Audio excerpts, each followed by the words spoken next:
तो चलिए आज बात करते हैं भारत के दिल यानी मध्य प्रदेश की। अब ये सिर्फ एक राज्य नहीं है, बल्कि ये है भारत के बाघों का घर, उनका किला। आज हम यही समझने वाले हैं कि आखिर कैसे मध्य प्रदेश ने टाइगर स्टेट का खिताब अपने नाम किया और यहाँ के जंगलों में आजकल क्या कुछ चल रहा है। तो सारी कहानी ना वो इस एक नंबर से शुरू होती है, 785। ये कोई सिर्फ एक आंकड़ा नहीं है, ये 2022 की बाघों की गिनती का नतीजा है। मतलब मध्य प्रदेश में 785 टाइगर्स हैं, पूरे देश में सबसे ज्यादा।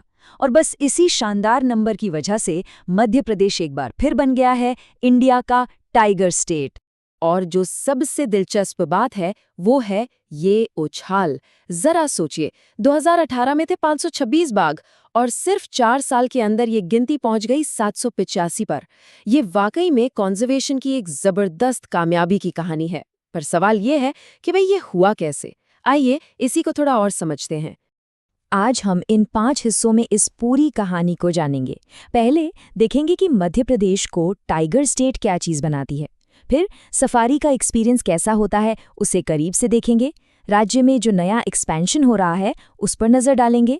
जंगल जाने की प्लानिंग में कुछ मदद करेंगे और आखिर में जंगल के जो नए नियम आए हैं उन पर भी बात करेंगे। तो चलिए पहले सेक्शन में चलते हैं, इंडिया का टाइगर स्टेट। ये जो टाइटल है ना, ये सिर्फ बाघों की गिनती से नहीं मिला है, बल्कि उन सुरक्षित घरों के पूरे नेटवर्क से मिला है जो इस राज्य में फैले हुए हैं। पूरे 9 टाइगर रिजर्व। अब जरा इस शानदार 3D मैप पर नजर डालिए। कमाल का है ना? ये एक तरह से मध्य प्रदेश की पूरी टाइगर कंजर्वेशन स्टोरी बता रहा है। देखिए, बीच में है राज्य का नक्शा और उससे ये 9 चमचमाती हुई शाखाएं निकल रही हैं। हर शाखा पर एक टाइगर रिजर्व का नाम है। कान्हा, बांधवगढ़, पेंच, सतपुड़ा, पन्ना, संजय डुबरी और तो और जो नए बुने हैं वो भी वीरांगना, दुर्गावती, रातापानी और माधव टाइगर रिजर्व। पता है, यही पूरा नेटवर्क इस स्टेट की असली ताकत है। ये टाइगर्स को फलने फूलने के लिए एक बहुत बड़ा और सेफ कॉरिडोर देता है। चलिए अब अगले सेक्शन पर चलते हैं और देखते हैं कि ये एक्सपीरियंस जमीन पर कैसा महसूस होता है। हम 2 सबसे फेमस पार्कों पर करीब से नजर डालेंगे, बांधवगढ़ और कान्हा। अब देखिए, ये दोनों पार्क अपने आप में बिल्कुल अलग हैं। जैसे बांधवगढ़, वो इंडिया में टाइगर्स की सबसे ज्यादा डेंसिटी के लिए जाना जाता है।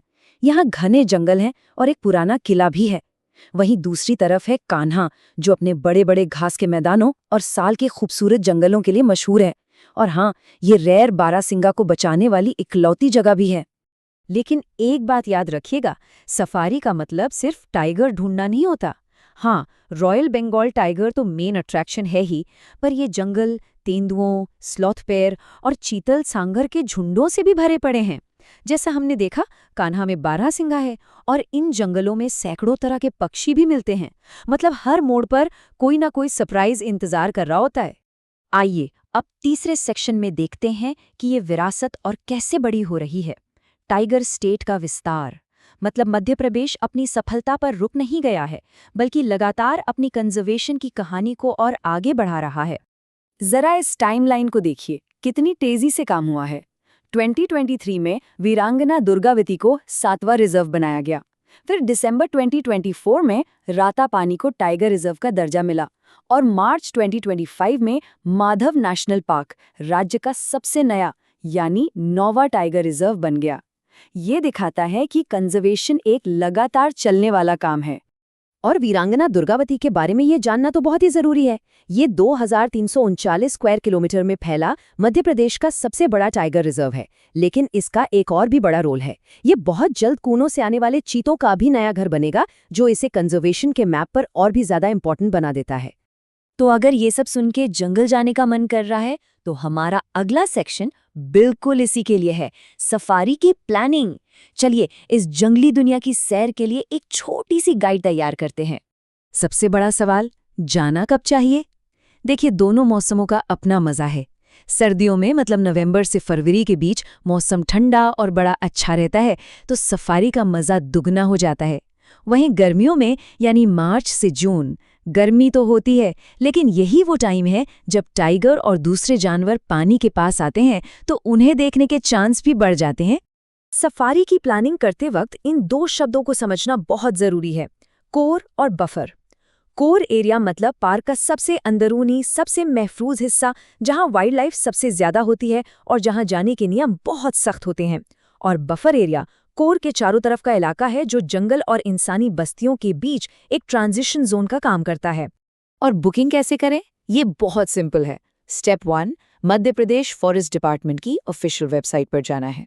स्टेप 2, बुकिंग महीनों पहले कर लेनी है क्योंकि परमिट बहुत लिमिटेड होते हैं और फटाफट भर जाते हैं। स्टेप 3, अपना पसंदीदा पार्क, जोन और डेट चुनें। और हाँ, ये ध्यान रहे कि गाड़ी और गाइड की फीस पार्क के गेट पर अलग से लगती है।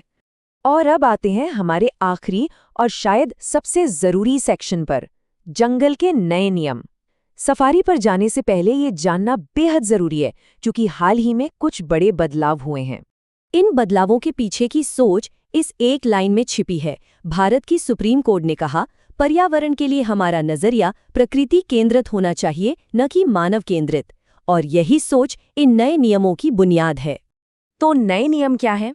सबसे बड़ा बदलाव, कोर एरिया के अंदर अब मोबाइल फोन और किसी भी तरह की फोटोग्राफी पूरी तरह से बैन है।